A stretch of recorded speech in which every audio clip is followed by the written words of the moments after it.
Hello friends, अब इस video में हम लोग हमारे रिमेनिंग इस वैरायटी के जो दो प्रॉब्लम्स बचे हुए वो हम लोग कंप्लीट कर लेंगे। ठीक है, वैरायटी कौन सी चल रही है? हमारे फेवरेबल बैलेंस की वैरायटी चल रही है। जैसे ये खत्म हो गया तो आप पकड़ के चलना, हमारे ओवरड्राफ्ट के प्रॉब्लम यहाँ से शुरू होने वाले। ओके चल, तो बच्चों हम लोग क्वेश्चन कर रहे हैं, क्वेश्चन नंबर 9 जो हमारे नोट्स में आपको मिल जाएगा। नोट्स का क्वेश्चन नंबर 9 जो आपके आरटीपी मई 2018 में पूछा गया था। ओके, ये क्वेश्चन कौन सा है? आरटीपी मई 2018 में आपको दिखेगा। ठीक है, चलो करते हैं start. The cash book of Messrs ABC shows 27,570 as the balance at bank. मतलब क्या हुआ? कैश बुक किसकी? एबीसी की shows 27,570 as the balance at bank. तो मतलब सीधी सीधी सी बात हुई, कैश बुक में बैंक का बैलेंस कितना बताया जा रहा है? 27,570।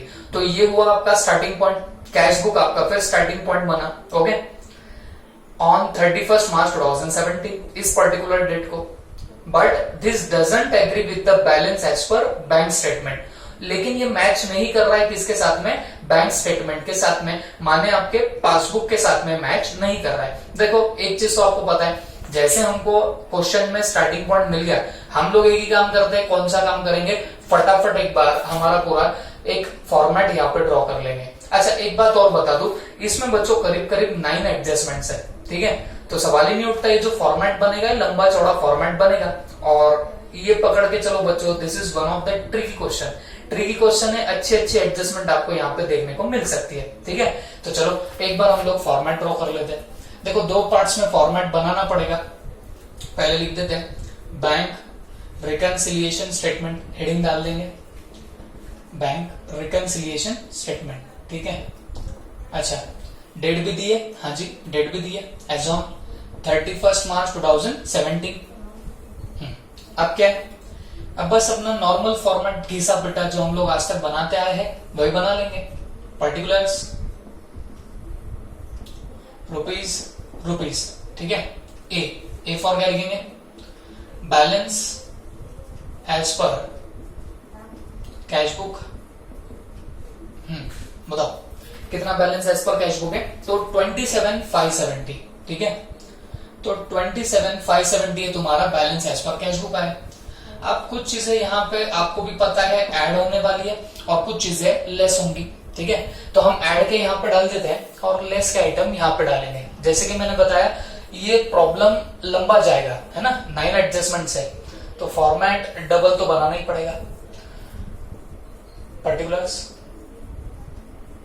रुपीज। देखो आपका फुल स्केप पेज होगा उतने में ये प्रॉब्लम आ जाएगा। ये मेरा ये जो बोर्ड है ये छोटा सा हो जाएगा, इसके लिए मैंने दो पर्टिकुलर यहाँ पे फॉर्मेट ड्रॉ कर लिए। आपका एक फुल स्केप पेज में आपका काम तमाम हो जाएगा। ठीक है, तो यहाँ पे हम सारे आइटम जो भी लेस के रहेंगे वो पूरे के पूरे यहाँ पे डालने लग जाएंगे। तो इसको मैं डाल देता हूँ सी। ठीक है, चलो आ जाओ, क्या दिया गया? Subsidy ₹10 to 50। अच्छा थोड़ा सा मैं पीछे से पढ़ता हूँ। But this doesn't agree with the balance as per bank statement. लेकिन ये बैंक स्टेटमेंट से मैच नहीं कर रहा है। ठीक है, on scrutiny following discrepancies were found. जब स्क्रूटिनी करी गई तो कुछ खामियां वहां पे नजर आई, कुछ ऐसे रीजंस ऑफ डिफरेंस वहां पे नजर आए, जिसमें पहला रीजन है subsidy of 10 to 50 received from the government directly by the bank but not advise to the company. मतलब क्या हुआ? आपको सब्सिडी मिली है, डायरेक्टली किससे मिली है? गवर्नमेंट से, और वो आपके बैंक अकाउंट में मिल चुकी है। लेकिन बैंक ने हमको एडवाइस नहीं दी मतलब हमको बैंक ने इंटीमेशन नहीं दिया कि आपको किसी से सब्सिडी मिली हुई है। बात समझ में आ रही है? आप बोलेंगे सर सब्सिडी नहीं समझती है। ओके, तो चलो फटाक से हम लोग देख लेते हैं कि सब्सिडी का मीनिंग क्या होगा एग्जैक्टली। देखो बच्चों, ये कोई एक पर्टिकुलर मैन्युफैक्चरर है। ठीक है, तो ये कोई गुड्स बनाता है जिसकी कॉस्ट जो है, कॉस्ट समझता है ना आपको, मतलब ये गुड्स को बनाने की कॉस्ट, खर्चा, एक्सपेंडिचर जितना लगा उसको हम लोग बोलेंगे कॉस्ट। तो लेट्स से वो कॉस्ट थी 1000। अब डेफिनेटली ये बना के सिर्फ रखना तो है नहीं, उसको बेचना भी है, तो बेचेगा तो डेफिनेटली प्रॉफिट पे बेचेगा। तो सपोज हम लोग उसका प्रॉफिट ऐड कर देते हैं 100 रुपीज का।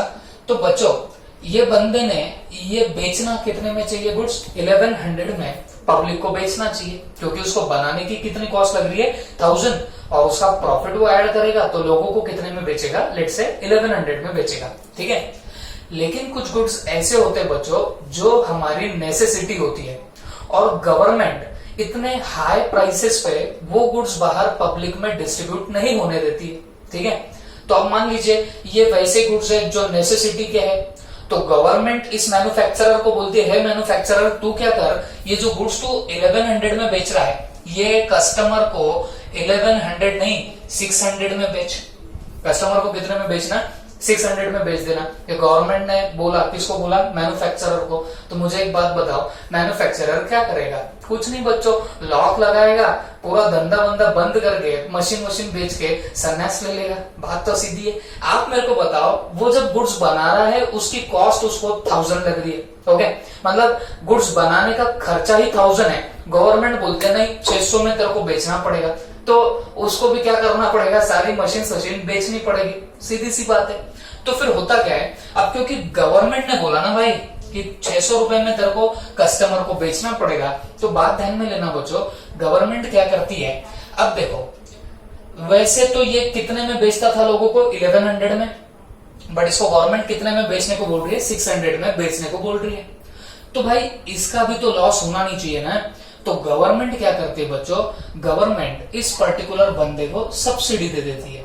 समझ में आ रही बात आपको, इसको क्या कर देगी, सब्सिडी, मतलब यहाँ पे जितना भी डिफरेंस आया तो इस बंदे को उतना डिफरेंस गवर्नमेंट दे देती है। लेट्स से यहाँ पे कितना डिफरेंस है, 500, ठीक है। तो अगर इस बंदे की बात करो तो अब ये कस्टमर को लेट्स से 600 में बेच भी दे, तो इसको कस्टमर की तरफ से आएंगे ₹600 और गवर्नमेंट की तरफ से आएंगे 500 की सब्सिडी। तो इन शॉर्ट बोलूं तो बंदा तो खुश हो गया, क्यों, क्योंकि इसको कितने में पूरा वो गुड, मतलब कितने पैसे उसको मिल रहे हैं, 1100 ही उसको मिल रहे हैं। और जहां तक सवाल है कस्टमर का, कस्टमर भी खुश, क्यों, क्योंकि उनको वही गुड्स कितने में मिल रहे हैं, 600 में मिल रहे हैं। हाँ, गवर्नमेंट नाराज जरूर हो सकती है, बट गवर्नमेंट का काम है सोशल वेलफेयर, उस पर भी ध्यान देना पड़ेगा। तो कोई गुड्स अगर नेसेसिटी के होते हैं तो वहां पे गवर्नमेंट क्या करती है बताना, ऐसे सब्सिडीज दे देती है। बेस्ट एग्जांपल आपके एलपीजी के सिलेंडर, सब्सिडी ही मिलती है किनको, देखो एक बात समझो, हम लोगों से पहले मैन्युफैक्चरर पूरे पैसे वसूल कर लेते हैं। वहां पे सिर्फ क्या होता है बच्चों, ये चीजें थोड़ी सी उल्टी पुल्टी होती है। वहां पे ये मैन्युफैक्चरर आपसे क्या करता है, पूरे सिलेंडर की कॉस्ट वसूल कर लेता है, मतलब इसका जो प्रॉफिट वॉफिट ऐड करके जो पैसा आना चाहिए वो उतना आपसे वसूल कर लेता है। और आप एज अ कस्टमर उसको दे तो देते उतना पैसा, लेकिन आपको पता होगा आपका जो बैंक अकाउंट होगा वहां पे फिर कुछ सब्सिडी की अमाउंट आपके खाते में जमा हो जाती है। देखो बात तो वही हो रही है ना, यहाँ पे कस्टमर से मैंने जैसे बताया, यहाँ पे वो कस्टमर से सिर्फ 600 ले रहा है और बाकी के पैसे गवर्नमेंट दे रही है। और एलपीजी जो हमारा नॉर्मल रोजमर्रा की जिंदगी में होता है, तो वहां पे क्या होता है, ये मैन्युफैक्चरर कस्टमर से पहले पूरे पैसे वसूल कर लेगा, फिर गवर्नमेंट इसको तो पैसे वापस नहीं देगी, क्यों, इसने तो पूरे पैसे वसूल कर लिए पहले, किससे, कस्टमर से। तो गवर्नमेंट फिर कस्टमर को कुछ पैसे सब्सिडी के तौर पे दे देती है। तो बोलने का मतलब है, सिंपली अगर इसको कंक्लूड करूं तो सब्सिडी क्या है, गवर्नमेंट से मिला हुआ फुकट का पैसा, ये आपके लिए क्या हो जाएंगे पता ना, सब्सिडी हो जाएंगी, ठीक है। तो हुआ यहाँ पे ऐसा, subsidy of 10,250 received from the government. तो गवर्नमेंट से हमारे इस पर्टिकुलर मेसर्स एबीसी को सब्सिडी मिली, कितने की मिली, 10,250 डायरेक्टली बाय द बैंक, और वो भी डायरेक्टली कहां पे आ गई, बैंक में आ गई। But no advice to the company, लेकिन कंपनी को अभी तक कोई एडवाइस मिली नहीं बैंक से, मतलब बैंक से कोई इंटीमेशन नहीं मिला, किसको, हमारे कंपनी को इंटीमेशन नहीं मिला। अब लगाओ आप लोग, देखो ये मेरा कैश बुक का हाथ, ये मेरे पासबुक का हाथ। मुझे एक बात बताना, सब्सिडी डायरेक्टली कहां पे मिली, तो जवाब आएगा सर बैंक में मिली। मतलब पहली एंट्री कौन मारेगा, पासबुक में मारी जाएगी पहली एंट्री। तो सब्सिडी मिलने से पासबुक में बैलेंस बढ़ेगा या कम होगा, तो जवाब आएगा सर बढ़ने लग जाएगा, ओके। तो पासबुक में हमने बैलेंस बढ़ाया। बट अब आप खुद से सवाल पूछेंगे तुम्हारा स्टार्टिंग पॉइंट क्या है, तो हमारा स्टार्टिंग पॉइंट तो कैश बुक है, ओके। यहाँ पे देख लो, स्टार्टिंग पॉइंट हमारा कैश बुक है। तो ये कैश बुक के हाथ में मैं ऐसा क्या करूं जिससे दोनों बैलेंस मैच हो जाए, तो आप बोलेंगे सर ऐड कर दो, दोनों बैलेंसेस यहाँ पे मैच होने लग जाएंगे। Is that clear, okay. तो ये कितने की सब्सिडी है, 10,250। तो हम लोग इसको वहां पे ऐड कर देंगे। तो ऐड में डालना पड़ेगा number first, subsidy received from government directly credited into the bank, ठीक है। और ये डायरेक्टली कहां पे क्रेडिट हो गया, बैंक में क्रेडिट हो गया। और ये अमाउंट कितनी बचो, 10,250। तो इसको हम लोग इनर कॉलम में डाल देंगे 10,250, दैट्स इट। चलना है आगे, आ जाओ। नेक्स्ट क्या बोला गया, on 15th March 2017 the payment side of the cash book was undercasted by ₹350। Okay, अब ये इस पे जरा सा आप लोग ध्यान देना। आप मुझे एक बात बताओ, हमारे कैश बुक की दो साइड्स होती है, याद है सबको? कैश बुक की कौन सी दो साइड्स होती है? एक होती है आपकी डेबिट क्रेडिट। कैश बुक में मैंने आपको क्या बोला, जब भी आपके डेबिट में पैसा, जब भी आपको डेबिट करोगे आप लोग कैश बुक में, इसका मतलब वो आपको रिसिप्ट हुई है। और कैश बुक में क्रेडिट कब होता है, जब आपका कोई पेमेंट हो जावे तो जाके आपका कैश बुक क्रेडिट होने लगेगा, ठीक है। अब ट्रांजैक्शन वापस से पढ़ते हैं। On 15th March 2017, the payment side of the cash book was undercasted by ₹350। तो ये जो आपकी क्रेडिट साइड थी कैश बुक की, माने पेमेंट साइड, वो अंडरकास्ट हो गई। अंडरकास्ट का मतलब होता है उसका जो टोटल हो गया वो हो गया कम। ओके, पेमेंट साइड उसकी अंडरकास्ट हो गई। तो मुझे एक बात बताना, आपके अगर खर्चे, आपके पेमेंट्स अगर कम दिखने लग जाए, मतलब एक्चुअल में आपने जितना पेमेंट किया उतना आप लोग नहीं पकड़ते, उससे कम का पेमेंट पकड़ते, तो डेफिनेटली आपके कैश बुक का बैलेंस बढ़ जाएगा। मैंने ये पिछले हमारे प्रॉब्लम में बताया भी था कैसे होता है कैसे नहीं, बट फिर भी एक सिंपल सा एग्जांपल आपको देता हूं, ठीक है। चलो, आपके जेब में मान लीजिए 100 रुपीज है, ठीक है। आप लोग जैसे घर से बाहर निकले तो पानी पूरी का ठेला लगा, ओके, और आपको पानी पूरी बड़ी पसंद थी, तो आपने क्या किया, आपने 30 रुपीज की पानी पूरी दे मारी पेट में, ओके, कितने, 30 रुपीज की। अब मुझे एक बात बताना, ये 30 रुपीज की आपने पानी पूरी दे मारी, तो आपका अभी बैलेंस कितना बचा होगा पॉकेट में? तो आप जवाब देंगे सर सिंपल है, 70 रुपीज बचे। 100 रुपीज थे, 30 की पानी पूरी मारी, 70 रुपीज यहाँ पे आपके पास में बैलेंस तो बचा हुआ था।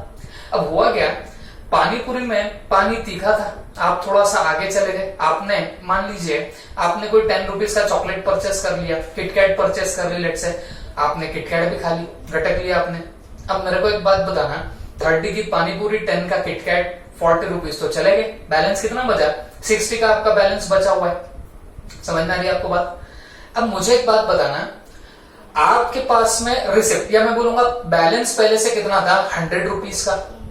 आपने पेमेंट कितना किया, आपने पेमेंट किया बच्चों 40 रुपीज का, तो बैलेंस कितना बचना चाहिए था एक्चुअल में, 60 का आपके पास में बैलेंस बचा हुआ होना चाहिए था। बट हुआ क्या, हमको मोटा मोटा ये तो याद रह गया कि हमने पानी पूरी खाई थी, कितने की, 30 रुपीज की। हम वो भूल गए कि हमको तीखा लगा तो हमने एक चॉकलेट भी खाया था 10 रुपीज का, ये हम तो भूल गए।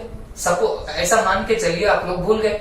तो मुझे एक बात बताओ, आप तो यही हिसाब लगा रहे हो ना कि मेरे पास में थे 100 रुपीज, मैंने 30 रुपीज की पानी पूरी खाई, तो बचने कितने चाहिए थे, 70 रुपीज।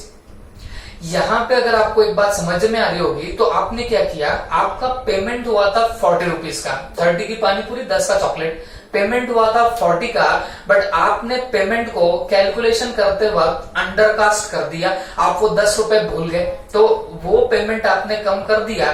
तो आपके इमेजिनेशन में आपके जेब में कितना बैलेंस बचना चाहिए, तो जवाब आएगा सर 70 बचना चाहिए। क्यों 70? आप वो 10 रुपीज पकड़ ही नहीं रहे हो। तो एग्जैक्टली आपने क्या किया, आपने जो आपका पेमेंट किया हुआ था उसको अंडरकास्ट कर दिया, गलती से आप लोग उसको नहीं पकड़ रहे हो कैलकुलेशन के अंदर। तो पेमेंट अगर कम कर दोगे तो डेफिनेटली आपका कैश बुक का बैलेंस बढ़ता हुआ दिखाई देगा। यहाँ पे भी वही सिचुएशन है, ओके। आपने जो पेमेंट साइड थी कैश बुक की, वो आपने अंडरकास्ट कर दी, मतलब आपने खर्चे कम बता दिए, तो डेफिनेटली मेरे कैश बुक का बैलेंस तो ज्यादा होता हुआ दिखाई देगा। बट मेरे पासबुक में बैलेंस ज्यादा दिखाई दे रहा है क्या? नहीं। क्यों नहीं?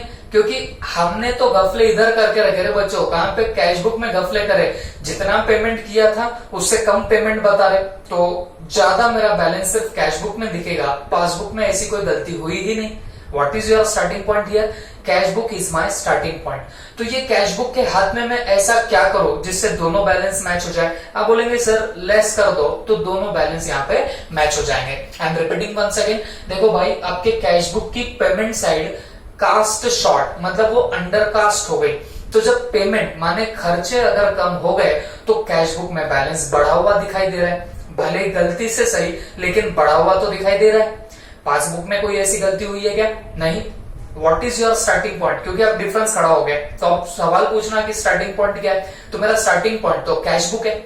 इस कैश बुक में मैं ऐसा क्या करूं जिससे दोनों बैलेंस मैच हो जाए? तो आप बोलेंगे सर लेस कर दो, तो जाके ये दोनों भी बैलेंसेस यहाँ पे मैच होने लग जाएंगे। Is that clear? तो हम लोग अभी क्या कर रहे हैं, यहाँ पे लेस में डाल देंगे नंबर फर्स्ट पेमेंट साइड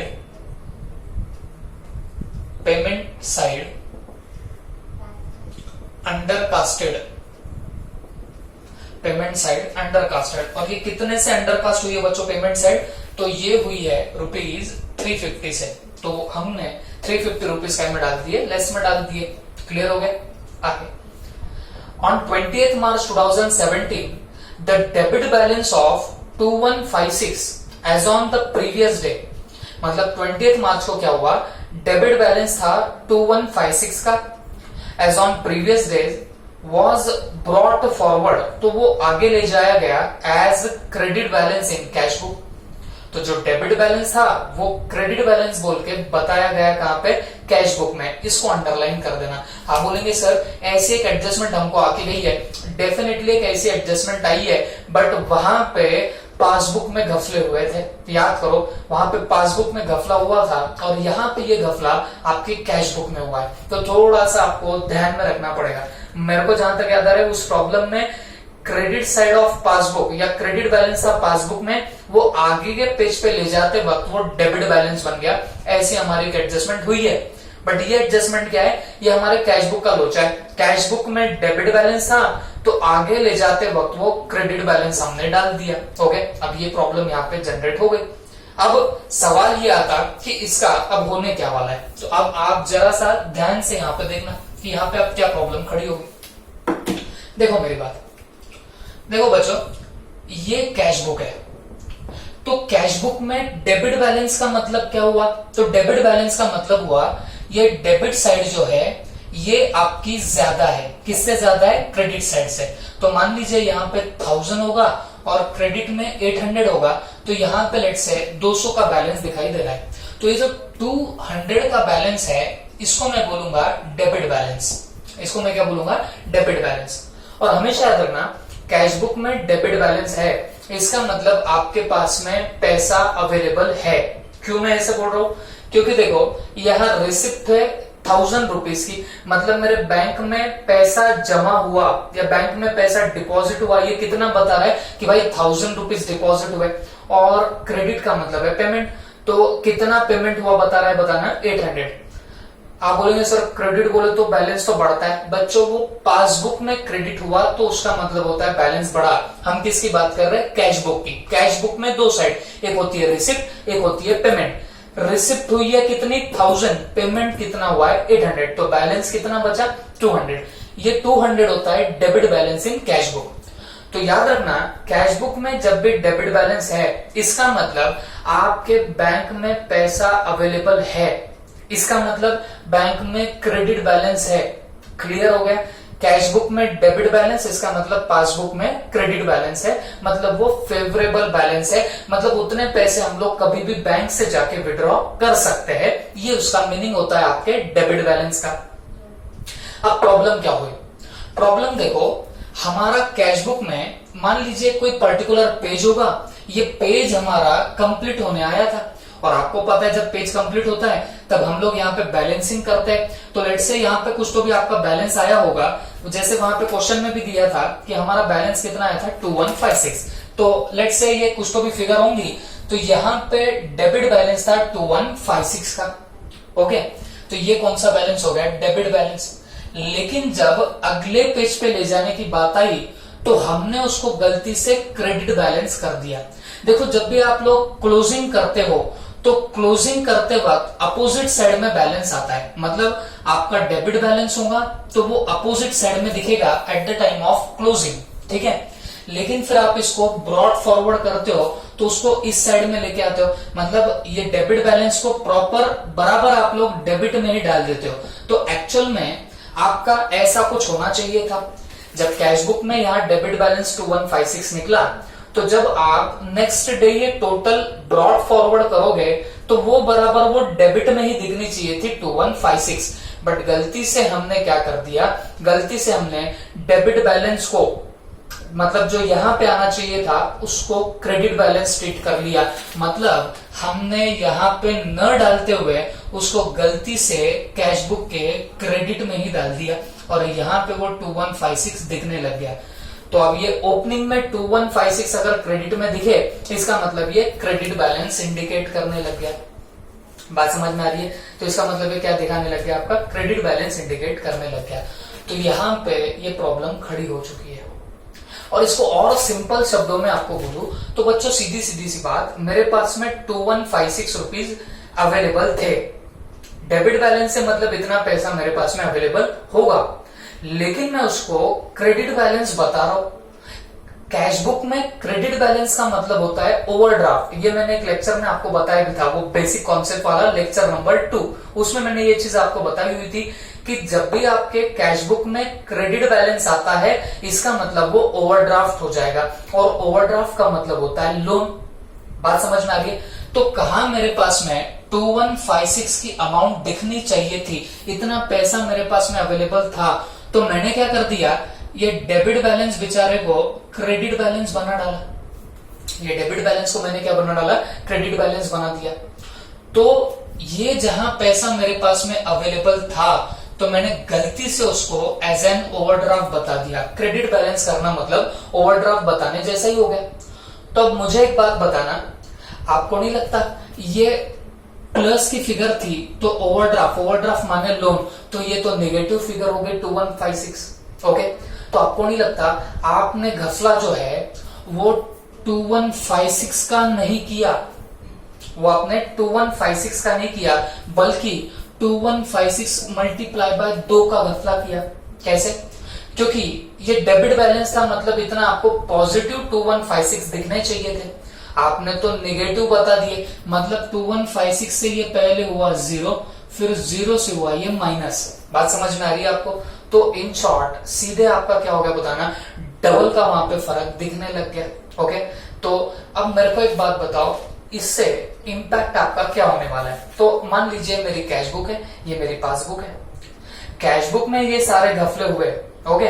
तो कैश बुक में आपने क्या किया, आपने बैलेंस जो था वो आपने सीधे कम कर दिया। कम क्यों बोल रहा हूं? क्योंकि आप लोग ये डेबिट बैलेंस को क्रेडिट बैलेंस बता चुके हो, मतलब आपके पास में जो पैसा अवेलेबल था उसको आप लोग एज अ लोन बता रहे हो, तो आपका फर्दर 2156 से बैलेंस आपका नीचे चला गया।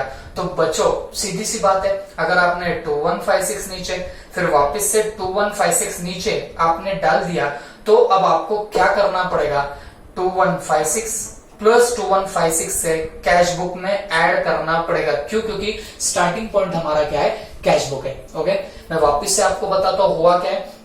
हमने क्या किया, कैश बुक का जो डेबिट बैलेंस था वो क्रेडिट बैलेंस बता दिया। सिंपली स्पीकिंग जो कैश मेरे पास में अवेलेबल थी वो मैंने एज एन ओवरड्राफ्ट बता दी। ओवरड्राफ्ट किस वे से बोल रहा हूं, अगर कैश बुक में क्रेडिट बैलेंस करते हो इसका मतलब है ओवरड्राफ्ट, तो जहां मेरे पास में बैलेंस था मैं उसको एज एन ओवरड्राफ्ट बता रहा हूं, ओके। तो मतलब 2156 से मैंने पहले बैलेंस नीचे किया और फर्दर 2156 से नीचे किया, तभी तो जाके वो लोन बन गया होगा, ओके। तो कैश बुक मेरी इतनी नीचे आ गई, पासबुक में ऐसा कुछ हुआ क्या? नहीं। What is your starting point? Starting point is my passbook. अब ये पासबुक में मैं ऐसा क्या करूं जिससे ये दोनों बैलेंस मैच हो जाए? तो आप बोलेंगे सर कैश बुक में आप लोग ऐड कर दो तो ये दोनों बैलेंस जाके आपके मैच होने लगेंगे, और हम ऐड कितना करेंगे, 2156 इंटू 2 मतलब 4312। इतना जब मैं ऐड कर दूंगा कैश बुक में तो जाके मेरे दोनों बैलेंसेस यहाँ पे मैच होने वाले, ओके। तो हम लोग सीधे सीधे क्या कर देंगे, इसको ऐड कर देंगे, ठीक है। तो ये देखो, ये कैश बुक में हम लोग ऐड कर देंगे debit balance recorded as credit balance.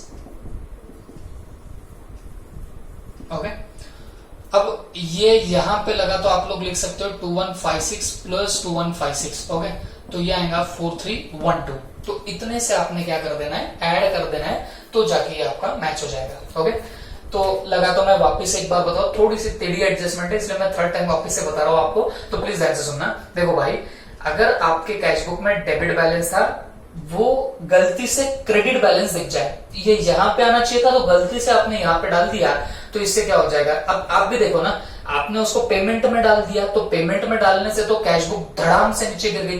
कहां वो रिसिप्ट में दिखना चाहिए था, तो आपने उसको पेमेंट में डाल दिया. तो इसका मतलब क्या हुआ, जो चीज 2156 डेबिट में दिखनी थी, वो एक बार का आप नहीं डालते तो सिर्फ 2156 का डिफरेंस आता, बट आपने क्रेडिट में डाल दिया, जिससे वो 2156 ऐसा डबल इफेक्ट मारने लग गया. कैश बुक आपकी धड़ाम से नीचे आ गई. ओके देखो ना आप लोग, 2156 माइनस में है, तो अगर मैं सिर्फ इसमें 2156 ही ऐड करूंगा तो वो तो जीरो हो जाएगा. क्यों? क्योंकि माइनस 2156 में मैं प्लस 2156 करूं तो वो तो जीरो पे आएगा. उसमें जब मैं फर्दर 2156 ऐड करूंगा तो वो उसकी पोजीशन पे आपकी कैश बुक जाएंगी. इन शॉर्ट 2156 मुझे 2 बार मेरी कैश बुक में ऐड करना पड़ेगा. Cash book passbook, cash book नीचे गई 2156 से, माने 4312 से. स्टार्टिंग पॉइंट मेरा कैश बुक है, तो कैश बुक में मैं ऐसा क्या करूं जिससे दोनों बैलेंस मैच हो जाए. कैश बुक में मैं 4312 ऐड करूंगा तो जाके मेरे दोनों भी बैलेंसेस मैच होने लग जाएंगे. तो अकॉर्डिंगली मैंने क्या कर दिया, यहाँ पे 4312 यहाँ पे ऐड कर दिया. क्लियर हो गया सबको? ओके फिर हम लोग और नीचे आते हैं. A customer of the Messrs ABC who received a cash discount of 5%. मतलब क्या हुआ, कस्टमर है, किसका, एबीसी का कस्टमर है, मतलब हमारी जो कंपनी है उसका कोई कस्टमर है. Who received a cash discount, मतलब उस कस्टमर को कैश डिस्काउंट मिला. उसको मिला मतलब किसने दिया, हमने दिया होगा. Discount of 5% on his account of 2000. ये एडजस्टमेंट हमको पहले आ चुकी है. हमने उसको डिस्काउंट दिया. The customer received the discount of 5% on his account of ₹2000. Simply उस बंदे से, उस कस्टमर से हमको 2000 आने बाकी थे, तो हमने उसको 5% का डिस्काउंट दे दिया. तो आप मेरे को एक बात बताना, देखो 2000 आने थे तो आपने उसको 5% का डिस्काउंट दे दिया, तो 5% कितना हो जाएगा, 100. तो आपको नहीं लगता वो बंदा तो आपको कितने पे कर देगा, 1900 पे कर देगा. तो उसने हमको पैसा कितना दिया होगा, 1900 का पैसा देना चाहिए. ओके आगे देखो, आगे क्या लिखा है, paid to Messrs ABC a cheque, मतलब उसने चेक भी पे किया ऑन 24 मार्च. तो चेक कितने का दिया होगा, डिस्काउंट काट के दिया होगा, मतलब 1900 का उसने हमको चेक दे दिया होगा. द कैशियर इरोनियसली एंटर्ड, मतलब गलती से enter the gross amount in cash book. तो ये मैंने आपको पहले भी एडजस्टमेंट बता चुका हूं.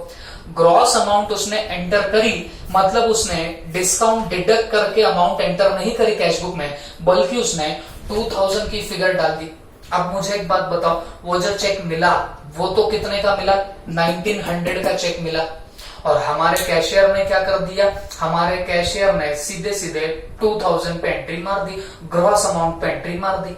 Okay cash book passbook, cheque तो मिला 1900 का, बट हमारा घटिया कैशियर उसने 2000 से बैलेंस बढ़ाया.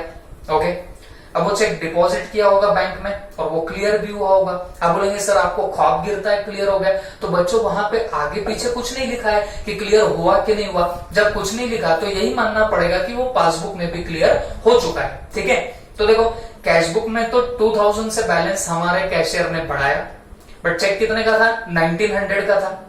तो पासबुक में भी बैलेंस बढ़ा, बट कितने से बढ़ेगा, जितने का चेक था. तो पासबुक में 1900 से बैलेंस बढ़ा, जबकि कैश बुक में 2000 से बैलेंस बढ़ा.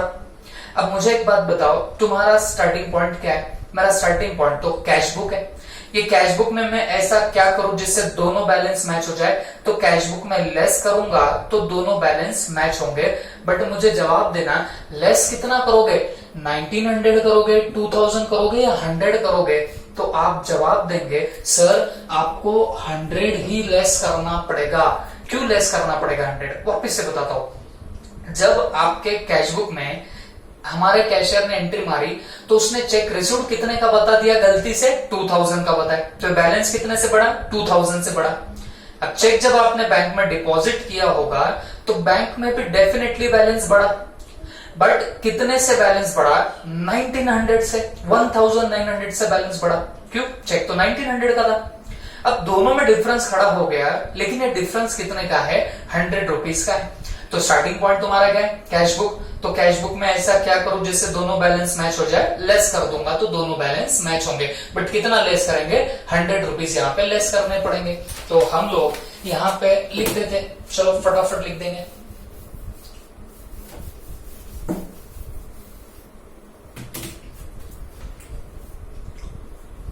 Discount given to the customer, discount given to the customer, but recorded the amount at gross figure, okay. लेकिन आपने ग्रॉस फिगर पे अमाउंट रिकॉर्ड कर दी। तो मुझे एक बात बताना, ये जो अमाउंट थी वो एग्जैक्टली आपने कितनी करी थी, 2000 कर दी, बट चेक कितना क्लियर हुआ, 1900 पे। तो डिफरेंस कितना है आपका, सिर्फ 100 रुपीज का डिफरेंस आएगा, वो हमने यहां से लेस कर दिया। क्लियर हो गया आपको, चलो आगे बढ़ते हैं। On 10th March 2017 a bill for 5700 was discounted from the bank। मतलब 10th March 2017 को एक बिल था 5700 का, was discounted from the bank, वो आपने डिस्काउंट कर दिया, ठीक है। एंटर्ड इन कैशबुक, और वो कैशबुक में एंटर हुआ, but proceeds credited in bank statement amounted to 5500 only. ये हुआ पूरा एडजस्टमेंट। अब हम लोग उसको तोड़ तोड़ के टुकड़ों में पढ़ेंगे, समझ के भी लेंगे। 10th March को a bill for 5700 was discounted from the bank। अब आपने bills of exchange chapter 12th में पढ़ाई होगा, तो आपके पास में एक बिल था, वो बिल कितने का था बच्चों, 5700 का था, ओके। मतलब आप ड्रॉवर हो गए तो आपके पास में एक बिल था 5700 का, was discounted from the bank। और ये बिल को लेके आप कहां पे चले गए बताना, आप लोग बैंक में चले गए। काहे के लिए गए, डिस्काउंटिंग करने के लिए चले गए, ओके। तो आई होप आप सबको पता होगा डिस्काउंटिंग क्या होती है, ठीक है। From the bank, entered in cashbook, और ये आपने कैशबुक में एंटर कर दिया, ओके। हाँ, लेकिन जब कैशबुक में एंटर किया तो आपने 5700 से रिकॉर्ड कर दिया। बिल रिसीव हुआ, डिस्काउंट किया। तो मेरे को एक बात बताओ, आपको पता होगा जब हम लोग बैंक में डिस्काउंटिंग करते हैं तो बैंक हमेशा डिस्काउंटिंग चार्जेस काटती है। तो अगर आप लोग 5700 का बिल लेके बैंक में जाओगे तो बैंक क्या करेगी, क्या आपको पूरे 5700 दे देगी? तो जवाब है जी नहीं, उसमें से कुछ चार्जेस काटेगी और फिर रिमेनिंग अमाउंट आपको बैंक देने वाली है, ओके। तो मुझे एक बात बताओ, ये 5700 का बिल होगा तो क्या आपको 5700 रुपीज मिलेंगे? जवाब है जी नहीं, कुछ तो भी कम होके मिलेंगे। बट हमारे कैशियर ने क्या कर दिया, रिकॉर्ड कर दिया। देखो ना, वहां पे लिखा गया था on 10th March a bill for 5700 was discounted from the bank, entered in cash book, entered in cash book लिख दिया। But proceeds credited in bank statement, proceeds मतलब पैसे जो मिले, okay. Proceeds credited in the bank statement मतलब जब bank ने discount किया तो वो प्रोसीड देगी, प्रोसीड माने पैसा। तो बैंक ने जो प्रोसीड क्रेडिट करी, बैंक में क्रेडिट करना मतलब बैलेंस बढ़ाना, तो उन्होंने जो क्रेडिट किया अमाउंट वो कितना था, अमाउंटेड टू 5500 ओनली। मतलब हम बिल बैंक में डिस्काउंट करें या बिल हम लोग लेके गए बैंक में, तब के तब कैश बुक में रिकॉर्ड कर दिया, बट वो बावले ने 5700 में रिकॉर्ड किया। जबकि बैंक ने हमारे पासबुक में जब एंट्री मारी तो उसने क्या किया, 5500 का क्रेडिट कर दिया। बात समझ में आ रही है आपको? तो अब तो क्या है, सिंपल हो गया सारा कुछ। तो मुझे एक बात बताओ, ये मेरी कैश बुक, ये मेरी पासबुक, जब वो बिल मिला, डिस्काउंट किया, तो हमारे नादान भोले भाले कैशियर ने क्या किया, उसने 5700 से बैलेंस बढ़ा दिया, ओके। लेकिन बैंक में बैलेंस बढ़ा क्या? जवाब है जी हाँ, बैंक में बैलेंस बढ़ा। लेकिन बैंक में बैलेंस कितना बढ़ा? 5500 से बैलेंस बढ़ा। क्यों? बैंक ने डिस्काउंटिंग चार्जेस काटे 200 के। ओके, तो बैंक ने भी बढ़ाया, लेकिन कितना बढ़ाया? 5500। अब देखो यहाँ डिफरेंस खड़ा होने लग गया। What is your starting point here? Cash book is my starting point. तो मुझे बताना कैश बुक में मैं ऐसा क्या करूं जिससे दोनों बैलेंस मैच हो जाए। तो सिंपली स्पीकिंग, आप लोग ये लेस कर दोगे तो जाके ये दोनों बैलेंस मैच होंगे। बट बच्चों, डिफरेंस था कितने का? 200 रुपए का डिफरेंस था, तो आपको लेस भी कितना करना पड़ेगा? 200 रुपीज ही लेस करने पड़ेंगे। एंड रिपीटिंग वंस अगेन, अच्छी एडजस्टमेंट है, मार्केट इज इंपॉर्टेंट। देखो, आपको एक बिल मिला था 5700 का, जो आपने बैंक में डिस्काउंट किया and entered in cash book. मतलब हमारे भोले भाले कैशियर ने 5700 पे एंटर कर दिया। ओके, तो उसने बैलेंस बढ़ाया 5700 से।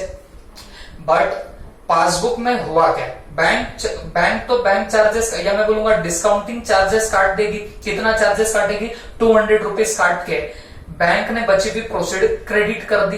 तो बैंक में तो बैलेंस बढ़ा, बट कितना बढ़ा? 5500। आपने कितना बनाया? 5700। दोनों में डिफरेंस कितना खड़ा है? 200 का। Cash book is my starting point, तो कैश बुक में ये 200 लेस करूंगा तो जाके मेरे दोनों भी बैलेंसेस मैच होने लग जाएंगे।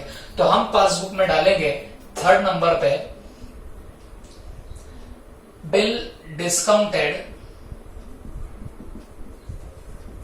With bank but discounting charges not entered in cash book। और देखो, मैंने तब भी आपको ये बता के तो रख दिया था कि जो आप लोग यहाँ पे जो मैटर लिखते हो, ये आपको एडजस्टमेंट लिखना जरूरी नहीं होता। ये आप आपकी मर्जी से वर्डिंग यहाँ वहां पे भी करके लिख सकते हो। हाँ, बट यहाँ वहां का मतलब ऐसा नहीं होता कि आप कुछ भी कुछ लिख के आ जाओगे, ये नहीं चलेगा। आप लोग थोड़ी बहुत वर्डिंग थोड़ी डेग्रेड भी हुई तो कोई दिक्कत नहीं रहेगी, इसकी आपको ख्याल रखना पड़ेगा। ओके, तो चलो हम लोग और थोड़ा सा आगे बढ़ जाते। आगे क्या दिया है? Cheque issued amounting to 1725 returned marked out of debt, no entry made in cash book। अब ये जरा सा आराम से सुनना। आप बोलेंगे सर ये भी हमने सुना सुना लग रहा है। डेफिनेटली हमने एक एडजस्टमेंट की है ऐसी, ओके, लेकिन उस एडजस्टमेंट और इस एडजस्टमेंट में फर्क है, डिफरेंस है। प्लीज ध्यान से सुनना। देखो हुआ क्या है, सीधी सी बात है बच्चों, हमने एक चेक इश्यू किया था। देखो वो जो क्वेश्चन था वहां पे आउट ऑफ डेट की एक हमको एडजस्टमेंट आई थी, बट उस क्वेश्चन में क्या था, हमको चेक मिला था किसी और से और वो हमने डिपॉजिट किया जो मार्क्ड आउट ऑफ डेट था। ये ऐसी एडजस्टमेंट हमको आके गई है। बट यहां पे क्या हुआ, हमने किसी को चेक इश्यू किया और वो मार्क्ड आउट ऑफ डेट हुआ। ठीक है, ये दोनों हमारे क्वेश्चन में डिफरेंस है। तो मैं इस क्वेश्चन की बात कर रहा हूं, वापस से एडजस्टमेंट पढ़ता हूं, ध्यान से सुनना। चेक इशू, हमने चेक इशू किया अमाउंटिंग टू 1725, मतलब कितने का चेक इशू किया? 1725 का। Returned marked out of date. Out of date का मतलब क्या होता है? देखो हमने जिस डेट को चेक हमने बनाया होगा उसके 3 मंथ्स के बाद अगर कोई चेक प्रेजेंट करे बैंक में तो उसको आउट ऑफ डेट बोला जाता है। वो चेक कभी क्लियर नहीं हो सकता, उसको स्टेल चेक भी बोलते हैं, आउट ऑफ डेट भी बोल सकते हैं। ओके, 3 मंथ्स के बाद में, ये मैंने पहले बताया आपको। No entry made in cash book. अब हमने जो चेक इशू किया वो आउट ऑफ डेट हो गया, मतलब हमने जिस बंदे को चेक इशू किया होगा उसने शायद 3 महीने तक या उससे ऊपर के पीरियड में जाके बैंक में चेक डिपॉजिट करने चला गया। तो जब चेक डिपॉजिट करने चला गया तो बैंक ने बोला कि भाई ये चेक 3 महीने पहले बना था और तुम 3 महीने के बाद हमारे बैंक में लेके आ रहे हो, तो ये चेक क्लियर नहीं होगा। तो बैंक ने उसको झाड़ के हकाल दिया। अब मेरे को एक बात बताओ, तो वो cheque was out of date, उसकी एंट्री हमने नहीं मारी कैश बुक में। बात समझो, हमने किसकी एंट्री नहीं मारी? वो जो चेक रिटर्न कर दिया बैंक ने, मतलब बैंक ने पैसे देने से मना कर दिया। किसको? जिसको हमने चेक दिया था। जिस बंदे को हमने चेक दिया उसको बैंक पैसे देने से मना कर रही है। क्यों मना कर रही है? क्योंकि वो आउट ऑफ डेट हो गया। तो उस चीज की एंट्री हमने कैश बुक में नहीं मारी। ओके, अब मेरी बात ध्यान से सुना, ये ट्रिकी एडजस्टमेंट है, प्लीज ध्यान से सुनो। ये पूरे प्रॉब्लम में सारी एडजस्टमेंट ट्रिकी है, डेफिनेटली थोड़ा बहुत आपको पेशेंस रखना पड़ेगा। ठीक है, तो बात सुनो मेरी। हमने चेक इश्यू किया, तो हमने कैश बुक में बैलेंस कम कर दिया था, ये मानते हो आप लोग? हमने चेक इश्यू किया तो हमने बैलेंस कम कर दिया था। पासबुक से बैलेंस कम हुआ क्या? जवाब आएगा जी नहीं। पासबुक से क्यों बैलेंस कम नहीं हुआ? क्योंकि हमने जिसको चेक दिया था वो बेचारा 3 महीने तक पता नहीं पूजा पाठ कर रहा होगा चेक के साथ में, तो वो चेक जाके क्लियर उसने बैंक में प्रेजेंट किया क्या? नहीं। 3 महीने बाद गया तो बैंक ने तो झाड़ के उसको हटा दिया। उसको बैंक ने बोला भाई आउट ऑफ डेट है चेक, हम तेरे को पैसा नहीं देंगे। तो बात ये हो गई, कैश बुक में हमने बैलेंस कम कर दिया था, क्योंकि चेक इश्यू करोगे तो कैश बुक में पहली एंट्री मार के आपने क्या कर दी? आपने बैलेंस कम कर दिया। अब वो चेक आउट ऑफ डेट हो गया तो पासबुक से बैलेंस कम हुआ नहीं। ओके, तो हमने यहां पे इस चीज की एंट्री नहीं मारी। कौन सी? वो वहां पे जो लिखा गया है no entry has been made in cash book, इसका मतलब वो जो चेक बैंक ने रिटर्न किया, तो आपको नहीं लगता जो आपने कैश बुक में बैलेंस कम किया था वो आपने तब का तभी बढ़ा देना चाहिए था? हमने एंट्री किस बात की नहीं करी? चेक इशू करने पे जो बैलेंस कम होता है इसकी एंट्री हमने की है। हमने कौन सी एंट्री नहीं की? जो बैंक ने आउट ऑफ डेट बोल के चेक उस बंदे को वापस दे दिया, तो हमने एक्चुअली हमारा बैलेंस बढ़ा देना चाहिए था, इस चीज की हमने एंट्री नहीं करी। तो अब ये दोनों में डिफरेंस खड़ा होने लग गया। What is your starting point? Cash book is my starting point. तो अब मैं इसमें ऐसा क्या चेंज करूं जिससे दोनों बैलेंस मैच हो जाए? तो आप बोलेंगे सर ऐड कर दो कैश बुक में, तो जाके दोनों का भी बैलेंस आपका मैच होने लग जाएगा। देखो मेरे को पता है आपके दिमाग में क्या डाउट आ रहा है, एक डेफिनेट यहाँ पे डाउट आएगा। आप बोलेंगे सर ये क्वेश्चन जब हम लोग रीड कर रहे हैं तो हमको तो कुछ ऐसा समझ रहा है। देखो वापिस से पढ़ के बता दो। Cheque issued amounting to 1725 returned marked out of date, no entry made in cash book. तो अब कोई बच्चा समझेगा, मैं जैसे आपको एक्सप्लेन कर रहा हूं कि भाई चेक इशू किया तो कैश बुक में बैलेंस कम हो गया, मैं ऐसा बता रहा हूं आपको कैश बुक में बैलेंस कम हो गया। कोई बच्चा या बच्ची सोच के बोलेगा कि सर वहां तो लिखा है कैश बुक में कोई एंट्री मारी नहीं, तो आप किस बेसिस पे बैलेंस कम कर रहे हो? तो बच्चों क्वेश्चन की डेप्थ में जाओ, क्वेश्चन की डेप्थ में जाओ। वहां पे जब आप पूरा क्वेश्चन ध्यान से पढ़ोगे, पूरी एडजस्टमेंट आप लोग ध्यान से पढ़ोगे, तो आपको एक इंटरप्रिटेशन निकालना पड़ेगा। कौन सा interpretation? Cheque issued amounting to 1725 returned mark out of date, मतलब वो बैंक ने रिटर्न कर दिया आउट ऑफ डेट बोल के, no entry made in cash book, मतलब जो बैंक ने वो रिटर्न कर दिया चेक उसकी एंट्री हमने नहीं मारी कैश बुक में, ये उसका मीनिंग निकलता। तो सीधे सीधे शब्दों में बोलूं तो जब आपने चेक इशू किया होगा तब डेफिनेटली आपने बैलेंस कम किया, इसकी एंट्री हमने मारी होगी। हमने कौन सी एंट्री नहीं मारी? जो चेक उसने रिटर्न कर दिया। कौन? किसने? बैंक ने उस बंदे को चेक रिटर्न कर दिया और बोला ये चेक का पैसा तेरे को नहीं मिलेगा। तो हमने क्या करना चाहिए था? जो बैलेंस कम किया वो बढ़ा देना चाहिए था, कैश बुक में हमने रेक्टिफाई करना चाहिए था। ये एंट्री हमने कैश बुक में नहीं करी है। बात समझ में आई आपको? तो चेक इश्यू करने से आपका बैलेंस कम हो गया, बट वो return mark out of date था, तो आपने बैलेंस तो तभी बढ़ा देना चाहिए था। यहां पासबुक से तो बैलेंस कम होने का सवाल ही नहीं आया, लेकिन आपने बढ़ा देना चाहिए था बैलेंस, जो आपने नहीं बढ़ाया, इस चीज की आपने एंट्री नहीं मारी। तो अब मुझे बताना, आपका डिफरेंस खड़ा होने लग गया। What is your starting point? Cash book is my starting point. अब ये कैश बुक के हाथ में मैं ऐसा क्या करूं जिससे दोनों बैलेंस मैच हो जाए? तो आप बोलेंगे सर इसको ऐड कर दो, तो जाके आपके दोनों के बैलेंसेस यहाँ पे मैच हो जाएंगे। ठीक है, तो हम लोग अब इसको सिंपली क्या कर देते हैं? ऐड। तो क्या था बताना, ये check issued returned out of debt not recorded in cash book, not recorded in what? cash book। तो ये कैश बुक में हमने रिकॉर्ड नहीं किया। तो मेरे को बताना कितने का चेक था? 1725। तो हम ये 1725 डालेंगे कहां पे? ऐड के कॉलम में डाल देंगे। ठीक है, चलो आगे बढ़ते हैं। Insurance premium 756 paid directly by bank under a standing order, no entry made in cash book. मतलब क्या हुआ? इंश्योरेंस प्रीमियम था 756 का, paid directly by bank under standing instruction, मतलब हमने बैंक को बोल के रखा था कि हे बैंक आप मेरे बिहाफ पे इंश्योरेंस का प्रीमियम पे कर देना। तो बैंक ने पे कर दिया, बट हमने कैश बुक में रिकॉर्ड नहीं किया। ये तो सिंपल सा हो गया, कैश बुक पासबुक। जब आपने जब इंश्योरेंस प्रीमियम पे किया, किसने पे किया? बैंक ने। तो पहली एंट्री बैंक में हुई होगी, तो पासबुक में बैलेंस कम हुआ होगा।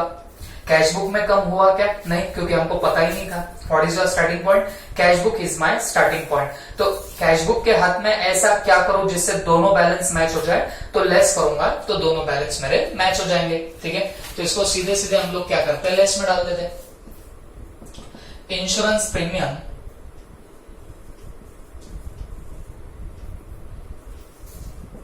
डायरेक्टली पेड बाय बैंक,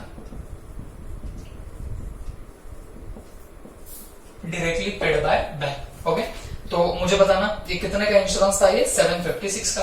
तो यहां पे डाल देंगे कितना? 756। ठीक है,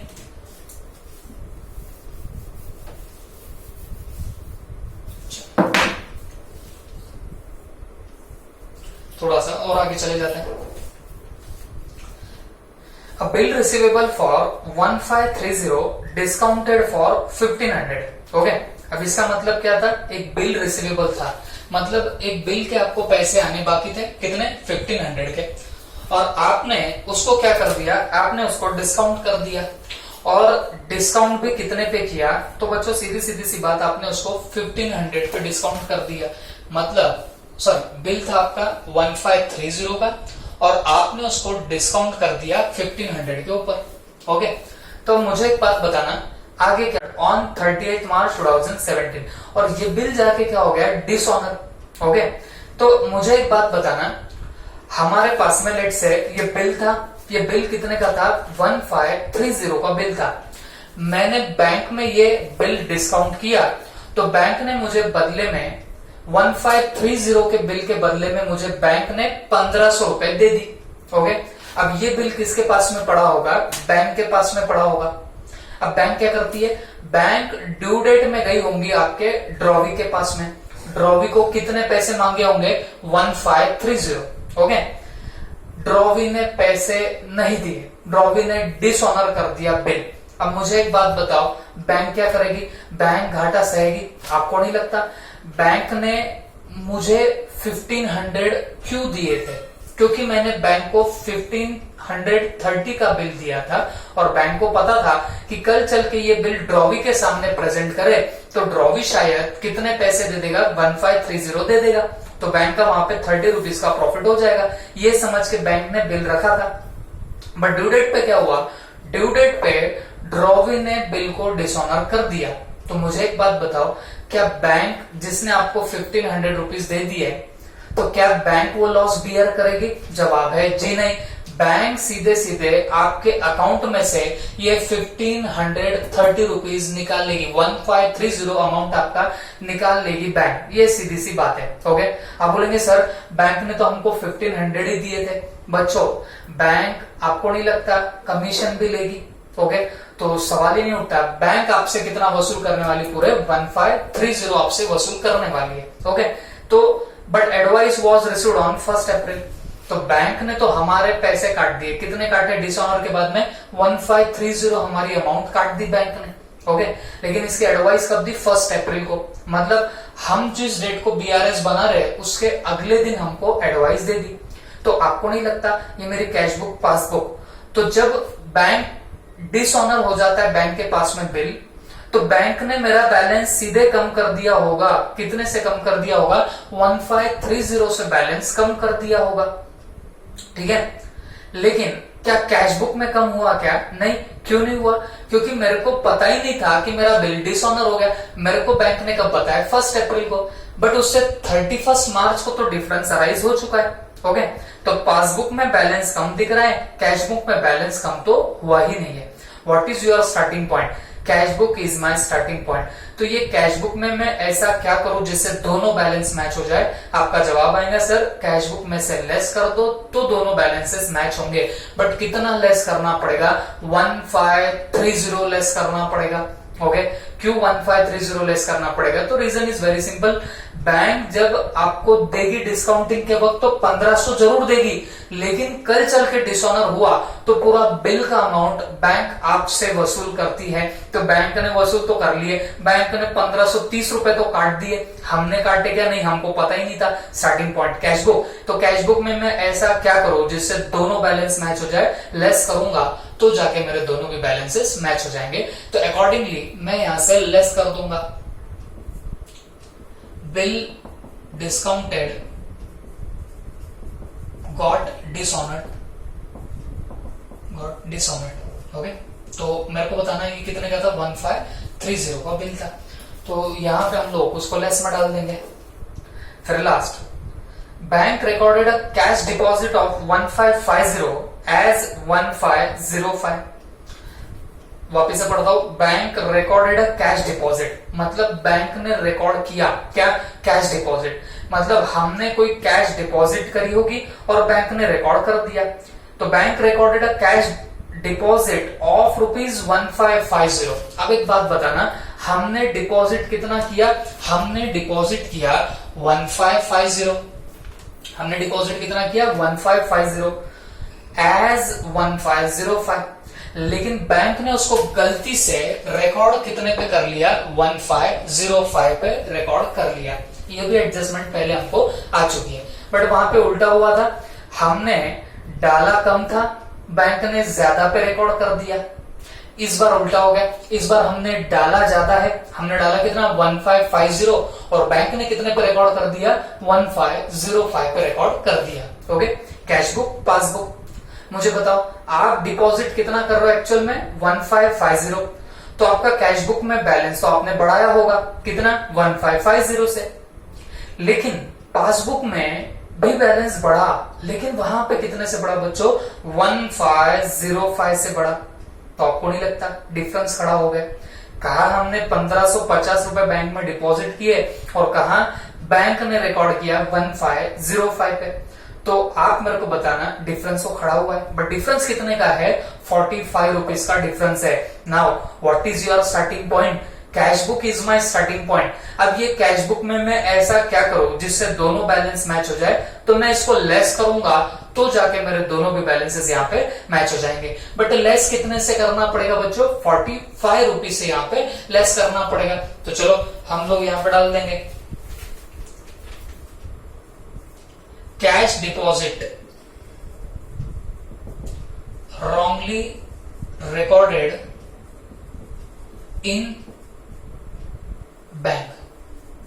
तो यहां पे हम लोग 45 डाल देंगे। अगर आपको डालना हो तो आप लोग डाल सकते हो 1550 माइनस 1505। तो ये आप लोग आपके रेफरेंस के लिए यहाँ पे जरूर डाल सकते हो। Okay, this is all about our problem. ये हुआ हमारा पूरा के पूरा प्रॉब्लम। ठीक है, ये ट्रिकी प्रॉब्लम बोल भी सकते हैं हम लोग। एक तो लेंदी है और प्लस उसमें सारे धमाकेदार एडजस्टमेंट छुपी हुई है। ठीक है, तो चलो अब हमारा तो काम हो गया। अब हम लोग क्या करने वाले, फटाफट एक बार टोटलिंग कर लेते हैं ना। पहले ऐड वालों की टोटल करते हैं। तो देखो 10,250 प्लस 4312 प्लस 1725, तो इसकी टोटल बाहर जाएगी 16287। ये बाहर आ गया। अब ऐसे ही मेरे को एक बात बताओ, क्या मैं इसकी सब टोटल मारूं? क्योंकि ये तो ऐड ही करना था आपको मेन टोटल में, तो हम लोग ऐड कर देंगे 27,570 में। तो दिस कम्स टू 43,857। ये यहाँ पे आ गए। अब ये सारे लेस के आइटम है, तो देख लेते हैं इनका टोटल कितना। 350 plus 100 plus 200 plus 756 plus 1530 plus 45, तो ये आएगा 2981। ये कितना आएगा? 2981। लेकिन ये क्या होने वाला है? लेस। तो अब हम लोग अगर 43,857 से 2981 माइनस कर दे तो ये आएगा कितना? 4876। ये कितना आएगा? 4876। और इसको हम लोग क्या बोलेंगे? ये balance as per cash book था, तो ये आपको मिलेगा बैलेंस एज पर पासबुक। ये आपको क्या मिलेगा बताना? Balance as per passbook. This is all about this biggest problem. ये आरटीपी में 2018 का क्वेश्चन था। ओके, तो चलो फटाफट आप लोग नोट कर लेना।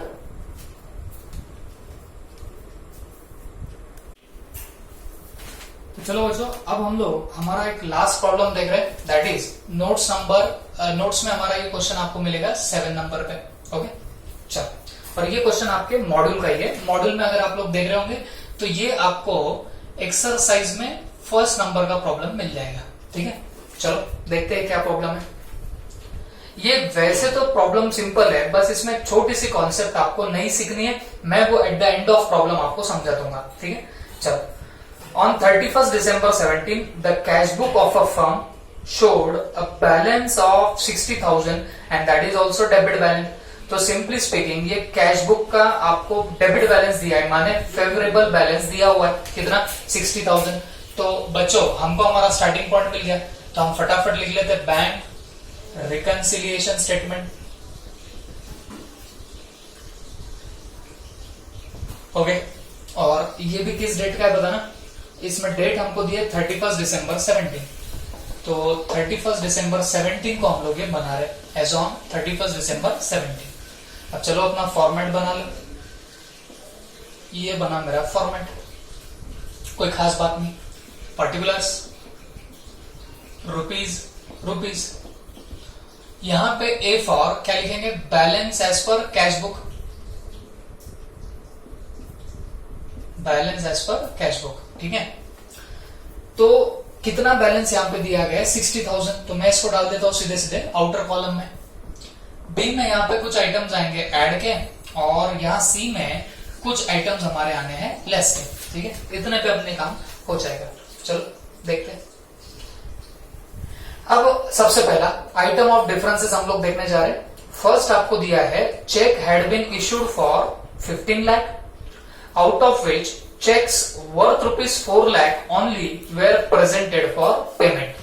ठीक है, अब ध्यान से सुनना, हमने चेक इशू किए, कितने के इशू किए, 15 लाख के इशू किए, लेकिन बैंक में प्रेजेंट कितने चेक हुए, 4 लाख के चेक आपके बैंक में प्रेजेंट हुए। ठीक है, ये मेरी कैश बुक, ये मेरी पासबुक। आपने चेक कितने इशू किए, 15 लाख के, तो पहली एंट्री कैश बुक में कितना बैलेंस कम करोगे, 15 लाख से कम कर दोगे। पासबुक में से बैलेंस कम हुआ क्या, जवाब है जी हाँ। क्यों, क्योंकि 4 लाख के चेक प्रेजेंट हुए। तो मुझे एक बात बताओ, पासबुक में से भी बैलेंस कम हुआ, लेकिन कितने से कम हुआ, 4 लाख से। वापस से ध्यान दो, कैश बुक में हमने बैलेंस कम किया 15 लाख से, जबकि पासबुक में बैलेंस सिर्फ 4 लाख से कम हुआ, क्योंकि हमने जिनको 15 लाख के चेक दिए तो उन्होंने सिर्फ 4 लाख के चेक कहां पे प्रेजेंट करे, बैंक में। तो वहां पे पासबुक में हमारा बैलेंस कितने से कम हुआ, 4 लाख से। अब यहाँ डिफरेंस खड़ा होने लग गया। What is your starting point, हमारा स्टार्टिंग पॉइंट है कैश बुक। ये कैश बुक में मैं ऐसा क्या करूं जिससे दोनों बैलेंस मैच हो जाए। आप बोलेंगे सर ऐड कर दो तो जाके दोनों बैलेंस मैच होंगे, लेकिन ऐड कितने से करना पड़ेगा, 11 लाख से करना पड़ेगा। क्यों, क्योंकि आपका चेक इशू किया था 15 लाख, तो 15 लाख से कैश बुक कम हुई, लेकिन पासबुक जो थी वो सिर्फ 4 लाख से कम हुई है। ये जो डिफरेंस था 11 लाख का डिफरेंस था, तो कैश बुक में मैं 11 लाख ऐड करूंगा तो जाके मेरे क्या होने वाले, बैलेंसेस मैच होंगे। तो मैं ऐड में डाल दे रहा हूं number first, check issued but not presented for payment, but not presented for payment। ये कितना आएगा बताना, 11 लाख। तो हमने इसको सीधा उठा के कहां पे डाल दिया, इनर कॉलम में डाल दिया। नेक्स्ट क्या दिया हुआ है, check worth ₹11,40,000 were deposited into the bank on 28 December 17 but had not been credited by the bank। आगे और एडजस्टमेंट है, लेकिन वो तो सेकंड होगी। इसमें क्या लिखा गया है, हमने 11,40,000 के चेक डिपॉजिट किए 28 दिसंबर को, but had not been credited by bank. Clearing होने में टाइम लगता है, तो बैंक में क्रेडिट नहीं हुआ है। कैश बुक पासबुक, जब चेक डिपॉजिट करोगे तो पहली एंट्री कैश बुक में मारोगे, तो जब चेक डिपॉजिट करोगे तो कैश बुक में तो बैंक का बैलेंस बढ़ा दिया, बट क्या पासबुक में वो बैलेंस बढ़ा, तो जवाब है जी नहीं बढ़ा। What is your starting point, cash book. तो मैं इसमें क्या करूं, जो दोनों बैलेंस मैच हो जाए, लेस करूंगा तो जाके दोनों बैलेंस मैच होंगे। लेस कितना करना पड़ेगा, तो बच्चों 11,40,000 लेस करेंगे, तो यहां पे लिख देंगे check deposited but not credited या बट नॉट क्लियर्ड। कितना 11,40,000 ये हमने डाला। उसी एडजस्टमेंट में आगे भी कुछ लिखा हुआ है, क्या लिखा है, इन एडिशन टू दिस, मतलब इसके साथ में 1 cheque for 5 lakh was entered in cash book, एक चेक था जो आपने कैश बुक में एंटर किया, कितने का, 5 लाख का, but was banked on 3 January. Bank का मतलब मैं आपको पहले भी बता चुका हूं, बैंक का मतलब होता है आपने डिपॉजिट किया 3 जनवरी को, मतलब जब चेक मिला कितने का मिला, 5 लाख का, कब मिला, 38 दिसंबर को, तभी आपने उसको रिकॉर्ड कर दिया कैश बुक में, ओके। लेकिन वो डिपॉजिट कब हुआ, बैंक मतलब डिपॉजिट हुआ 3 जन को, और आप बताओ आप पीआरएस कब बना रहे हो, 31 दिसंबर को, मतलब इस डेट के बाद आपने उसको बैंक किया, डिपॉजिट किया, तो वो क्लियर भी बाद में हो रहा होगा, बात समझ में आई। तो कैश बुक, पासबुक, तो चेक जैसे मिला वैसे मैंने रिकॉर्ड कर दिया, तो मैंने 5 लाख से बैलेंस बढ़ा दिया कैश बुक में, बट वो डिपॉजिट कब हुआ, डिपॉजिट 3 जनवरी, मतलब रिकंसिलिएशन के बाद, तो मतलब तब तक तो पासबुक में कोई हलचल हुई ही नहीं, डिफरेंस खड़ा हो गया। What is your starting point, cash book is my starting point. तो मैं ये कैश बुक में ऐसा क्या करूं जिससे दोनों बैलेंस मैच हो जाए, मैं लेस करूंगा तो जाके दोनों के बैलेंसेस मैच होने लगेंगे, ठीक है। तो हम लोग यहां पर डाल देते हैं check received but not deposited till 31 December 17, okay. तो ये कितने का चेक था, 5 लाख का, ये डिपॉजिट तो हुआ लेकिन आगे हुआ, तो वो आगे जाके क्लियर हुआ होगा, पर तब तक तो डिफरेंस खड़ा हो गया, तो इसके लिए हमने कैश बुक में से लेस कर दिया, ठीक है। आगे, a cheque from Susan for rupees 4 lakh was deposited into the bank on 26 December 17, मतलब हमको सुजैन से चेक मिला कितने का, 4 लाख का, वो डिपॉजिट तो किया हमने 26 दिसंबर को, मतलब 26 तारीख को, 26 दिसंबर को हमने डिपॉजिट किया, बट वॉज डिसऑनर्ड, लेकिन जब चेक डिपॉजिट किया वो डिसऑनर हो गया। The advice was received on 2 जनवरी, मतलब क्या हुआ, हमने डिपॉजिट किया, चेक डिसऑनर हो गया, लेकिन बैंक ने हमको एडवाइस दी, मतलब बैंक ने हमको इंटीमेशन कब दिया, 2 जनवरी को, तो हमको कब पता चला होगा, 2 जनवरी को। अब मुझको एक बात बताओ, cash book, passbook, cheque Susan से मिला, हमने डिपॉजिट कर दिया, तो पहली एंट्री कैश बुक में, कैश बुक में हमने तो बैलेंस बढ़ा दिया था 4 लाख से, बट पासबुक में बैलेंस बढ़ा क्या, जवाब है नहीं। क्यों नहीं बढ़ा बच्चों, क्योंकि चेक तो डिसऑनर हो गया। तो क्या कैश बुक में बैलेंस कम करूं, नहीं नहीं नहीं, क्यों, क्योंकि 31 दिसंबर तक तो हमको पता ही नहीं था कि चेक डिसऑनर हो चुका है, तो हमारा यहाँ पे डिफरेंस खड़ा हो गया। What is your starting point, cash book is my starting point. तो ये कैश बुक में मैं ऐसा क्या करूं जिससे दोनों बैलेंस मैच हो जाए, तो मैं जब कैश बुक में से लेस करूंगा तो जाके मेरे दोनों के बैलेंसेस यहाँ पे मैच होने वाले, ओके। मैं वापिस से बताता हूँ, आपको 4 लाख का चेक मिला, आपने डिपॉजिट किया, वो डिसऑनर हो गया, बट वो डिसऑनर होने की बात आपको 2 जन तक पता नहीं चली, तो हमने डिपॉजिट करते वक्त 4 लाख से बैलेंस बढ़ा दिया था, बट पासबुक में बैलेंस बढ़ा क्या, नहीं, तो स्टार्टिंग पॉइंट कैश बुक है, तो कैश बुक में से लेस करना पड़ेगा। तो हम यहां पे लिख देंगे चेक डिपॉजिटेड वॉज डिसऑनर्ड, बताओ कितने का चेक था, 4 लाख, तो 4 लाख हम लोग यहां पे डाल देंगे, क्लियर हो गया। आगे,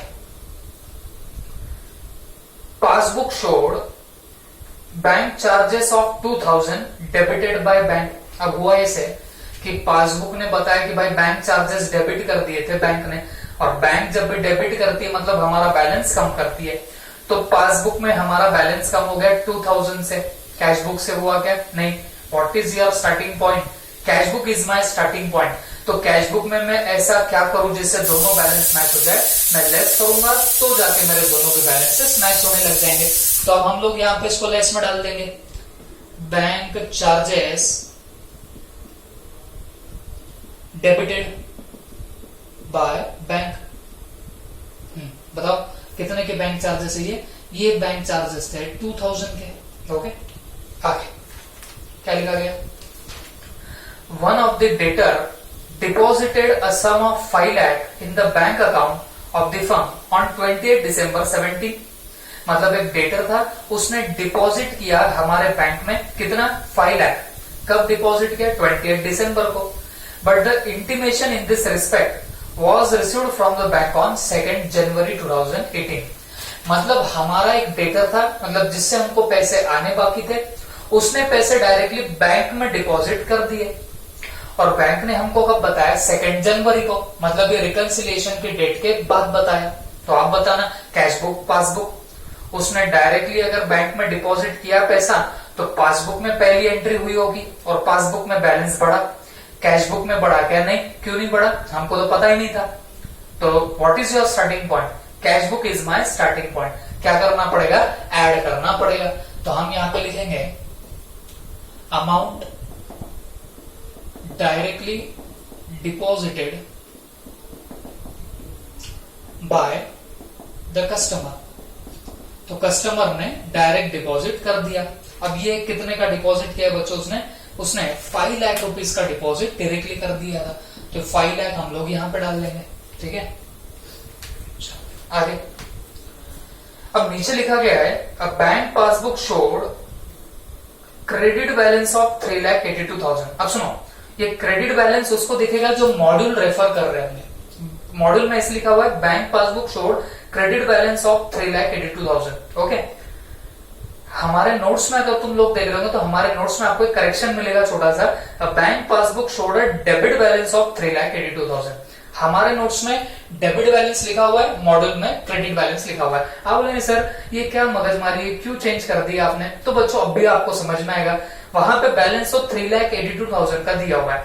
तो ये पकड़ के चलो, हम यहाँ पे जब एडलेस करेंगे तो यहाँ पे आंसर अगर 3,82,000 आया तो इसका मतलब हमने जो किया वो एकदम सही रहेगा।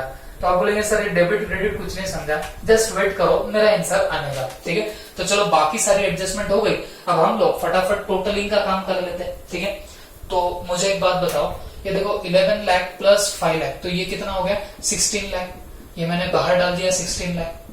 अब इसकी सब टोटल मार लो, ये कितना आएगा? 16,60,000। ठीक है, अब इनकी टोटल मार लेते फटाफट। 11 lakh 40 plus 5 lakh plus 4 lakh plus 2,000, तो ये आता है 20,42,000 और ये सारे आइटम्स है आपके लेस के। अब एक बात आपने नोटिस करी होंगी, ये ऐड करके आया 16,60,000 और ये लेस की टोटल आई है 20,42,000। आप बोलेंगे सर अभी तक के किसी भी प्रॉब्लम में ऐसा नहीं हुआ, ऐड की टोटल हमेशा ज्यादा होती थी, उसमें से हम लोग जब ये लेस का माइनस करते थे तो हमको हमारा आंसर मिल जाता था। ओके, वो हमेशा पॉजिटिव चीज आती थी। बट अब यहाँ पे देखोगे तो ऐड में से जब ये लेस करोगे तो आपका यहाँ पे जो फिगर आएगा वो नेगेटिव फिगर आने लग जाएगा। बात समझ में आ रही है आपको? तो नेगेटिव फिगर आएगा तो हम लोग क्या करेंगे बच्चों, वो पहले लिख तो लेते। तो कितना आ रहा है? 16,60,000 माइनस 20,42,000, तो ये आता है 3,82,000। बट ये जो है ये नेगेटिव फिगर है, एक ऐसा फिगर है, नेगेटिव फिगर है। ओके, तो अब हम लोग क्या करेंगे? देखो ये balance as per cash book था, तो इसको क्या लिखना पड़ेगा? Balance as per passbook, balance as per passbook. Okay, अब मेरी एक बात ध्यान से सुनो, अब ये नया पॉइंट यहाँ पे इंट्रोड्यूस हो रहा है। अभी तक आपने ऐसा कुछ देखा था क्या? नहीं। अब एक बात समझो, यहाँ पे बैलेंस एज पर पासबुक तो लिखा लेकिन ये निगेटिव में आया, इसका मतलब हमारे बैंक में निगेटिव बैलेंस दिख रहा है। और बैंक में निगेटिव बैलेंस दिखना इसका मतलब हो गया ये ओवरड्राफ्ट है। इसका मतलब क्या हो गया? ये ओवरड्राफ्ट है। मतलब बैंक में आपका ओवरड्राफ्ट दिख रहा है, बैंक में निगेटिव बैलेंस मतलब ये ओवरड्राफ्ट दिखाई दे रहा है, जबकि यहां तो पॉजिटिव बैलेंस दिख रहा है, फेवरेबल बैलेंस दिख रहा है, और यहां पे निगेटिव फिगर आया, इसका मतलब ये पासबुक में ओवरड्राफ्ट बता रहा है। Balance as per passbook negative, इसका मतलब हो गया ओवरड्राफ्ट। और मैंने जैसे आपको बताया पासबुक को नॉर्मली होता है क्रेडिट बैलेंस, तो ये फेवरेबल होता है। और जब पासबुक में डेबिट बैलेंस हो, पासबुक में डेबिट बैलेंस हो, तो ये सिचुएशन होती है अनफेवरेबल बैलेंस की, and that is called as your overdraft. That is called as your what? Overdraft. तो सीधी सी बात है। अब मुझे एक बात बताओ, ये पासबुक का बैलेंस यहाँ पे नेगेटिव दिख रहा है, मतलब ये ओवरड्राफ्ट है। तो आपको नहीं लगता कि ये पासबुक का डेबिट बैलेंस है? ये पासबुक का क्या है बताना, डेबिट बैलेंस है। तो हमारे मॉड्यूल में सिर्फ एक छोटी सी प्रॉब्लम हो गई। मॉड्यूल में जब क्वेश्चन फ्रेम हुआ तो वहां पे बैलेंस एज पर पासबुक तो लिखा, या मैं बोलूंगा credit balance as per passbook 3,82,000 लिख दिया गया है। लेकिन पासबुक में क्रेडिट बैलेंस का मतलब होता है फेवरेबल बैलेंस, जबकि यहाँ पे जब आप सॉल्यूशन निकालोगे तो ये निगेटिव बैलेंस आएगा। निगेटिव का मतलब होता है ओवरड्राफ्ट, और जब भी ओवरड्राफ्ट की बात चल रही है इसका मतलब अब ये ओवरड्राफ्ट किसके हिसाब से, पासबुक के हिसाब से। तो पासबुक का ओवरड्राफ्ट इसका मतलब होता है आपका debit balance. Is that clear? तो ये डेबिट बैलेंस होना चाहिए था, इसके लिए हमने हमारे नोट्स में पहले ही क्वेश्चन में एडजस्टमेंट कर ली, debit balance as per passbook. बात समझ में आई आपको? अच्छा, एक होशियारी मॉडल है। आप बोलेंगे सर वहां क्या सॉल्यूशन गलत है इंस्टीट्यूट के मटेरियल में? जी नहीं, सॉल्यूशन बड़ा ही जबरदस्त दिया है। इंस्टीट्यूट क्या वर्डिंग यूज करती है, यहां पे उन्होंने यूज किया credit balance as per passbook. लिखा तो है credit balance as per passbook, लेकिन ये दिया है माइनस में। बात समझ में आ रही है आपको? तो क्रेडिट बैलेंस, अभी तक आप जितने भी देख रहे थे पासबुक का बैलेंस सारा के सारा क्रेडिट बैलेंस ही आ रहा था, बट वो आज तक भी पॉजिटिव आया, नेगेटिव कभी आया क्या? नहीं। First time credit balance negative आया, इसका मतलब ये क्रेडिट बैलेंस है ही नहीं, एक्चुअल में ये डेबिट बैलेंस है। बात समझ में आई? तो इंस्टीट्यूट में छोटा सा मैं बोलूंगा एक करेक्शन करना चाहिए हमारे मटेरियल में। बस हमने क्या कर दिया, हमारे नोट्स में लिखते वक्त ये जो क्वेश्चन लिखा है, क्वेश्चन में हमने पहले लिख दिया है डेबिट बैलेंस, और कुछ भी नहीं। ओके, इंस्टीट्यूट का सोल्यूशन एकदम परफेक्ट है, हाँ, लेकिन सिर्फ क्वेश्चन में वहां पे क्रेडिट बैलेंस लिख के आया हुआ है, जबकि ये आना क्या चाहिए आपका, डेबिट बैलेंस आना चाहिए। तो इससे आपको एक नई कॉन्सेप्ट क्या पता चली, ऐसा भी हो सकता है कि हम balance as per cash book, ये तो था फेवरेबल बैलेंस, ओके, क्योंकि वहां लिखा भी था कि ये डेबिट बैलेंस की बात चल रही है। आप अगर क्वेश्चन पढ़ोगे तो यहाँ पे क्या लिखा था, debit balance as per cash book, और कैश बुक का डेबिट बैलेंस हमेशा फेवरेबल बैलेंस होता है, ठीक है। तो ये बराबर डेबिट बैलेंस था जो कि फेवरेबल था, बट ये प्लस माइनस करते वक्त जो बैलेंस आया वो निगेटिव आ गया। तो हमेशा याद रखो, अगर आप फेवरेबल बैलेंस से स्टार्ट कर रहे हो और यहां फिगर नेगेटिव मिली तो ये होती है आपके ओवरड्राफ्ट की फिगर। बात समझ में आई आपको? तो मैं इसको ऐसा कंक्लूड कर सकता हूं, अगर मान लीजिए आपका स्टार्टिंग पॉइंट आपका फेवरेबल बैलेंस होगा, ओके, स्टार्टिंग पॉइंट आपका फेवरेबल बैलेंस है, और एंडिंग पॉइंट, अब ये एंडिंग पॉइंट आपके दो हो सकते हैं, एक तो पॉजिटिव हो सकता है, एक निगेटिव हो सकता है।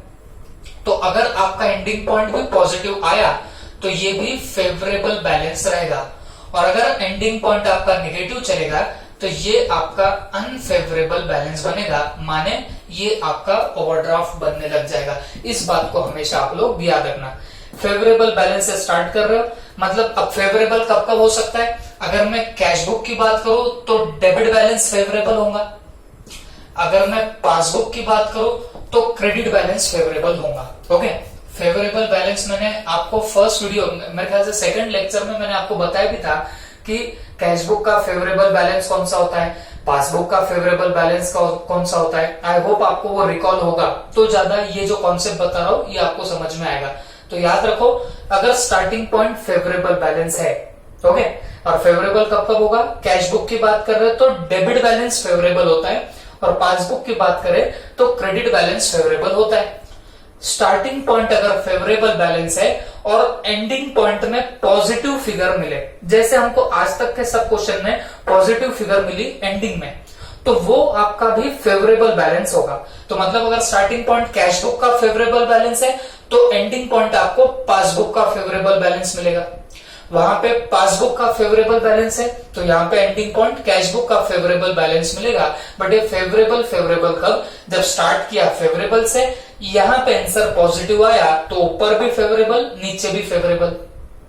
लेकिन ऐसी सिचुएशन हो गई कि आपने स्टार्ट किया फेवरेबल बैलेंस से बट एंडिंग पॉइंट आया निगेटिव अगर एंडिंग पॉइंट आए तो वो अनफेवरेबल बैलेंस होगा। अनफेवरेबल बैलेंस का मतलब हो गया overdraft. That's it, this is the new concept here. तो ऐसा भी यहाँ पे पॉसिबल हो सकता है। ओके, तो एक छोटा सा करेक्शन मॉड्यूल में मैंने करा दिया आपको। आप लोग अगर नोट्स फॉलो कर रहे हो तो उसमें तो कोई करेक्शन करने की जरूरत नहीं है, डायरेक्टली आपको मिल जाएगा। Is that clear?